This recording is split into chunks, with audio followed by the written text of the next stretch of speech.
Um avião com 2 milhões de doses da vacina da Oxford contra a Covid chegou hoje ao Brasil e você vai ver também. Vacina da Pfizer é a primeira a obter o registro definitivo da Anvisa. Decreto obriga postos a apresentarem a composição do preço final para o consumidor. E com o aumento nos preços, saiba como economizar combustível. Na Nova Zelândia, uma equipe de resgate conseguiu salvar 28 baleias que estavam encalhadas. Você vai ver a partir de agora, no Jornal Toda Hora, edição da tarde. Olá, boa tarde. Um decreto editado pelo presidente Jair Bolsonaro obriga os postos de combustíveis a informarem a composição do valor cobrado na bomba em um local visível. A medida vale para todos os postos de gasolina e deverá entrar em vigor até o dia 23 de março. O painel terá que informar o valor médio regional do combustível, o preço de referência usado para a cobrança do ICMS e o valor do imposto, além do valor do PIS/COFINS e da CID cobrados pela União. E para os postos que têm programa de fidelidade com descontos, eles deverão informar o preço promocional, o preço real e o valor do desconto. Segundo a Secretaria-Geral da Presidência, a medida prevê mais clareza dos elementos que resultam no preço final e dará noção sobre o real motivo da variação de preços, fortalecendo um dos pilares da defesa do consumidor, que é o direito à informação. Segundo o governo, o decreto vai ajudar o cidadão a entender o motivo do preço final do combustível. O Conselho Administrativo de Defesa Econômica determinou o monitoramento dos postos para rastrear possíveis abusos nos preços de revenda dos combustíveis. O CAD vai investigar o Sindicato do Comércio Varejista de Combustíveis e Lubrificantes do Distrito Federal e o presidente do sindicato, Paulo Tavares, depois que ele declarou que os postos iriam reajustar os preços em 10 centavos por causa do aumento nas refinarias. E com o preço dos combustíveis subindo, é importante saber como economizar, encontrar alternativas. A nossa reportagem foi conversar com um especialista em manutenção de carros que deu várias dicas sobre o que fazer para gastar menos. Encher o tanque do carro está pesando cada vez mais no bolso do consumidor. Desde o começo do ano, a Petrobras reajustou os preços mais uma vez. Para se ter uma ideia, em maio de 2020, o preço médio da gasolina no estado de São Paulo, na bomba, era de R$ 4,01, enquanto o diesel custava R$ 3,20. Agora, em fevereiro de 2021, o preço da gasolina saltou para R$ 4,61 e o diesel para R$ 3,68. Apenas em 2021, a gasolina já subiu o preço 4 vezes. E como fica o consumidor? Abasteço quase que diariamente e eu vou ter que deixar meu carro em casa, porque tá um absurdo o preço da gasolina. Ontem eu pagava R$ 4,30, hoje eu tô pagando R$ 5,00. É um absurdo. Olha, realmente é um absurdo, né? Porque a gente, quando aumenta o combustível, aumenta tudo, né? Aumenta o pão, aumenta o açúcar, aumenta o feijão. Eu gasto o meio de transporte próprio para poder trabalhar diariamente. Eu gasto cerca de 30 quilômetros para vir, 30 para voltar e um tanque de gasolina por mês. Então, eu já estou começando a rever a necessidade de vir de transporte público, que ficará mais econômico. Encontrar alternativas para gastar menos é o que todo mundo quer. E acredite, existem formas de fazer isso. Mas a economia não está só na escolha do posto com o combustível mais barato. Você sabia que o modo como dirigimos o nosso carro e como cuidamos dele também interfere diretamente na economia do combustível? A manutenção do veículo pode alterar a autonomia dele, independente se é abastecido com etanol ou gasolina. Começa por aí, a parte de forma de condução. Como que você vai dirigir o veículo, né? Então, menos acelerações, freadas menos bruscas, você consome menos combustível. Dica, vidro aberto também consome mais combustível.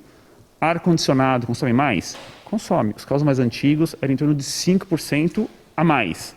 Os carros mais modernos, entre 1% a 2%. Então, houve uma melhora significativa nos carros mais novos, também no consumo de combustível quando você usa o ar-condicionado. Uma coisa que todo mundo esquece. Não é só procurar o combustível mais barato, é calibrar os pneus do carro. Então, semanalmente, no máximo quinzenalmente. Tem muita gente que anda com peso morto no carro. Não estou falando de pessoas, não. Estou falando de um toco de madeira, uma caixa de ferramentas enorme, furadeira. Não. Tudo que é peso a mais nos carros vai aumentar o consumo. Tanto é que tem muito carro que o paralama, o para-choque é tudo de material plástico. Tem carro que até o capô é de material plástico. Por que isso? Porque a montadora quer economizar? Não, quer deixar o carro mais leve. Então, peso morto no carro aumenta o consumo também. Uma dica muito importante. Muitos motoristas têm o hábito de andar com o carro no ponto morto para economizar combustível. Será que isso funciona mesmo? É mito ou é verdade? É um grande mito. É o famoso na banguela, né? Eu pego uma descida e ando com o carro em ponto morto, né? Para baixar a aceleração do motor. É mito. Então, qualquer descida, qualquer declive, sempre desça com a marcha engatada, engrenada. Seja no carro com transmissão mecânica e também nos automáticos. Você pode fazer a redução na marcha do automático. Assim o sistema entra numa coisa chamada freio motor. Eu vou usar menos o freio, porque a redução da marcha vai segurar um pouco o carro e o carro inteligente, na injeção eletrônica, né, aqui temos um computador, que é o módulo da injeção. Ele entende que se você está usando o freio motor, sobe o giro do motor, você não está acelerando, ele corta o combustível. Então é capaz de você descer toda a serra praticamente sem gastar quase que uma gota de combustível. Agora você já sabe, manter o carro em boas condições de uso pode significar a tão desejada economia no bolso. A gente fala agora da pandemia. O Brasil já registrou mais de 247 mil mortes por Covid esse ano. Em 24 horas foram registradas mais 639 mortes pela Covid-19. E o Brasil soma até agora 247.143 óbitos. Também foram confirmados em um único dia, segundo o Ministério da Saúde, 26.986 novos diagnósticos. E no total já são mais de 10.195.000 brasileiros contaminados. A média móvel de mortes nos últimos 7 dias está em 1.053. Apesar dos números, o país aponta uma estabilidade na variação da média móvel em comparação com 14 dias atrás, ainda que em patamares elevados. Já a média móvel de novos casos está em 46.921 novas confirmações diárias, o que representa uma pequena queda. Agora, no mapa, podemos ver melhor como a pandemia evolui por regiões. 12 estados brasileiros estão com aumento nos registros de mortes: Acre, Bahia, Ceará, Goiás, Pará, Paraíba, Pernambuco, Rio Grande do Norte, Rio Grande do Sul, Rondônia, Roraima e Santa Catarina. Outras 11 unidades da federação apresentam estabilidade: Alagoas, Amapá, Distrito Federal, Espírito Santo, Maranhão, Mato Grosso, Minas Gerais, Pará, Piauí, Rio de Janeiro e São Paulo. 4 estados estão em queda: Amazonas, Mato Grosso do Sul, Sergipe e Tocantins. Eu falei errado, o Brasil já registrou 247 mil mortes desde o início da pandemia e não desde o início do ano. Um avião com 2 milhões de doses da vacina de Oxford em parceria com a AstraZeneca chegou ao Brasil hoje de manhã. As doses chegaram ao aeroporto de Guarulhos e devem ser encaminhadas para o Rio de Janeiro, onde serão entregues para a Fiocruz, que fará a conferência de temperatura e integridade da carga. Lá, as doses também receberão etiquetas com informações em português e serão encaminhadas para uma análise de protocolos e para liberação pelo Instituto Nacional de Controle de Qualidade em Saúde. O processo deve durar um dia e a previsão é que as doses estejam prontas para distribuição pelo Plano Nacional de Imunizações na madrugada de quarta-feira. Ainda não há previsão para a distribuição do imunizante. Em São Paulo, o Instituto Butantan comunicou que cerca de 3.400.000 doses da Coronavac serão entregues até a próxima semana. A expectativa era da liberação em remessas, cerca de 400.000 doses por leva, mas o Instituto informou que mais de 1 milhão de doses já estão prontas e podem ser distribuídas. No sábado, mais 2 lotes do ingrediente IFA serão entregues e a previsão é que cerca de 2 milhões de doses sejam produzidas pela Fiocruz. Campinas, no interior de São Paulo, aumentou as restrições no combate à Covid. Agora, só serviços essenciais podem funcionar das 9 da manhã até as 5 da manhã do dia seguinte. Até mesmo as igrejas, um serviço considerado essencial, devem fechar às 9 da noite. A cidade adotou essas medidas porque todos os leitos de UTI para pacientes com Covid estão ocupados.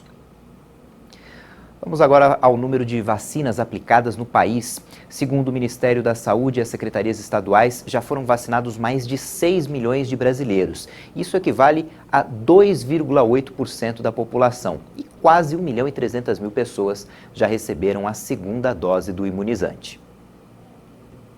A Anvisa concedeu hoje pela manhã o registro definitivo para a vacina da Pfizer. A vacina da Pfizer, que ainda não está disponível no país, é a primeira a obter o registro definitivo pela Anvisa. Ela foi uma das 4 vacinas testadas no Brasil. A farmacêutica ofereceu 70 milhões de doses no início do ano, mas não houve acordo com o governo.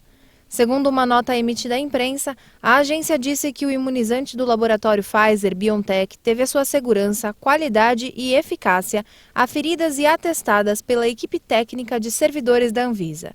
Entre as autoridades de referência pela Organização Pan-Americana da Saúde, a Anvisa é a primeira a conceder o registro de uma vacina contra a Covid-19, com 7 locais de fabricação certificados.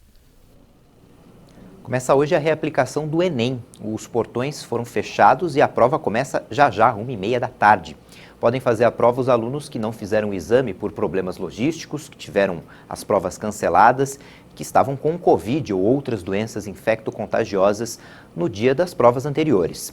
Os resultados dos exames e da reaplicação estarão disponíveis no portal do INEP a partir do dia 29 de março. E começaram hoje as inscrições para mais de 180 mil vagas de recenseador do IBGE. Podem se inscrever os maiores de 18 anos, que têm ensino fundamental completo. A taxa de inscrição é de R$ 25,00 e essas inscrições devem ser feitas até o dia 19 de março no site do Sebrasp. Depois do intervalo, a gente mostra que aos poucos Israel está reabrindo a economia graças à vacinação. Voltamos já.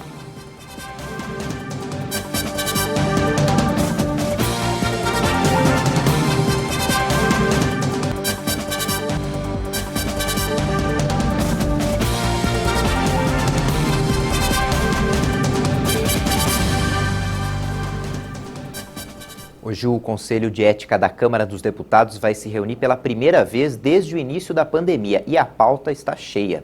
Na fila dos processos estão os casos do deputado Daniel Silveira, do PSL do Rio de Janeiro, e de Flor Delis, do PSD, também do Rio. Na semana passada, os deputados votaram e mantiveram a prisão em flagrante de Daniel Silveira. Ele gravou um vídeo e divulgou um vídeo com ataques e ameaças ao Supremo Tribunal Federal e defendendo o AI-5, instrumento que aumentou a repressão na ditadura. Já Flor Delis é acusada de ter mandado matar o próprio marido, o pastor Anderson do Carmo, em 2019, e ela nega as acusações. Desde setembro do ano passado, Flor Delis usa a tornozeleira eletrônica. As punições podem variar de advertência, suspensão e até a perda do mandato. A conta de luz pode ficar mais cara esse ano. Segundo a Agência Nacional de Energia Elétrica, o aumento pode ser o maior desde 2018.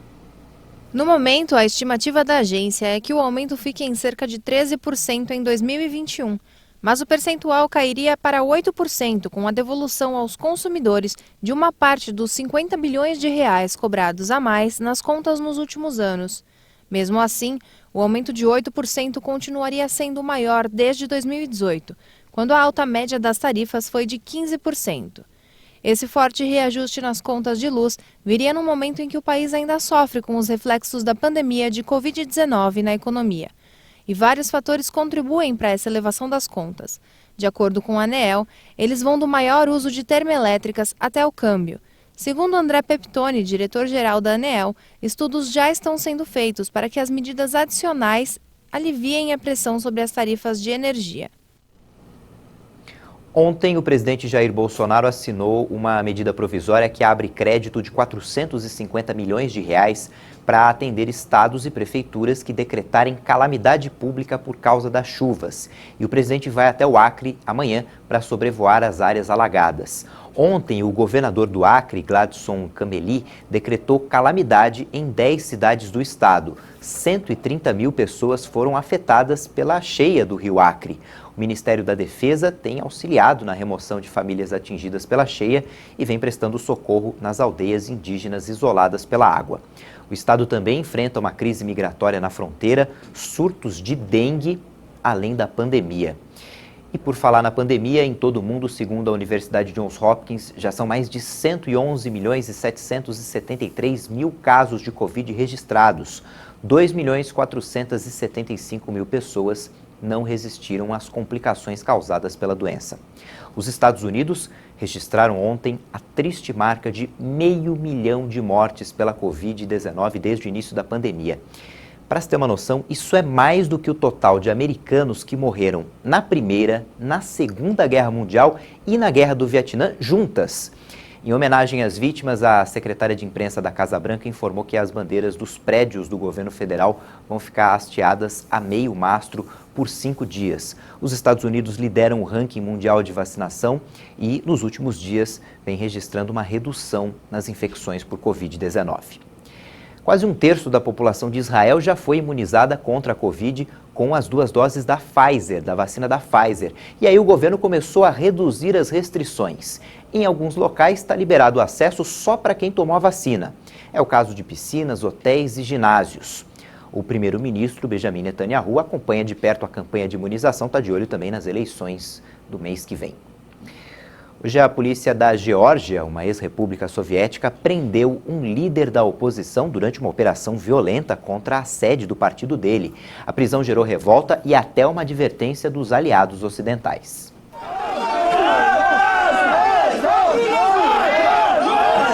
O país enfrenta uma crise política desde as eleições legislativas do ano passado. Nick Melia, diretor do principal partido de oposição georgiano, o Movimento Nacional Unido, foi retirado da sede de sua legenda e está em detenção preventiva. Centenas de policiais usaram gás lacrimogênio contra simpatizantes e dirigentes de todos os partidos da oposição que estavam acampados diante do edifício desde a semana passada. Dezenas de opositores foram detidos. A operação policial aconteceu após a renúncia do primeiro-ministro George Gakaria na quinta-feira. O ex-premier afirmou que tomou a decisão por uma divergência em seu partido a respeito da aplicação da decisão judicial de deter Melia. A operação policial provocou a revolta da oposição e uma advertência dos aliados ocidentais desta ex-república soviética. Em um comunicado, o Ministério Georgiano do Interior afirma que a polícia empregou força proporcional, assim como recursos especiais na operação. A ordem de detenção de Melia aprofundou uma crise política que afeta a nação do Cáucaso desde as eleições legislativas de outubro. Os partidos da oposição afirmaram que as eleições foram fraudadas depois que o partido governista Sonho Georgiano reivindicou uma vitória apertada. Após a renúncia de Gakaria, os partidos opositores pediram a convocação de eleições antecipadas. Nick Melia é acusado de organizar manifestações violentas contra o governo em 2019 e pode ser condenado a 9 anos de prisão. Ele rejeita as acusações que considera políticas. A União Europeia aumentou a lista de autoridades venezuelanas que receberam sanções. O bloco não reconhece o resultado das eleições legislativas de dezembro. É a 5ª rodada desse tipo de medida adotada pela União Europeia. Agora, 55 venezuelanos são objeto de sanções do bloco. A decisão afeta, entre outros, o comandante de polícia Remígio Ceballos, o governador do estado de Zulia, Omar Pietro, a presidente do Conselho Nacional Eleitoral, Indira Alfonso, e 2 deputados da Assembleia Nacional. Em um comunicado, os ministros afirmaram que as pessoas adicionadas à lista são responsáveis, em particular, por minar os direitos eleitorais da oposição e o funcionamento democrático da Assembleia Nacional e por graves violações dos direitos humanos e restrições das liberdades fundamentais. A gente fica por aqui, mas você pode rever nossas reportagens no YouTube. Já já a Juliana Dariva atualiza as principais informações. Tchau, boa tarde.